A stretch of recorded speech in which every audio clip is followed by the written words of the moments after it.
11 ఏళ్లకే పెళ్లి, 12 ఏళ్లకే తల్లి. ఇంతకన్నా దారుణం ఏ అమ్మాయికి జరగదేమో. దానికి కారణం ఏంటో తెలుసా? ఫేస్బుక్. బంగ్లాదేశ్ కి చెందిన అనామిక అఖ్తర్ అనే ఈ అమ్మాయికి అదే బంగ్లాదేశ్ కి చెందిన 22 ఏళ్ల షకీబ్ మియా అనే ఈ గొట్టంగాడితో ఫేస్బుక్ లో పరిచయం ఏర్పడింది. ఆ పరిచయం కాస్త ప్రేమగా మారి పెళ్లి కూడా చేసుకుంటారు. తీరా 12 ఏళ్లకే ఈ అమ్మాయి ఓ బిడ్డని జన్మనించింది. కానీ కొద్ది నెలలకే ఆమె భర్త ఇంకా అత్త కలిసి బిడ్డను ఉంచుకొని ఈ అమ్మాయిని ఇంటి నుంచి బయటికి గెంటేశారంట.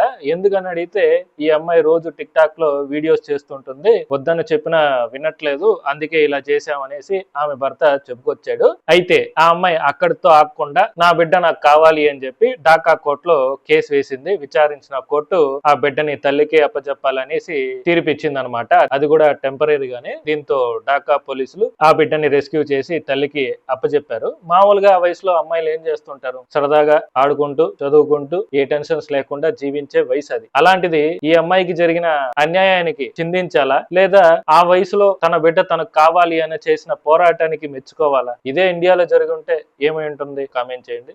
Thank you friends.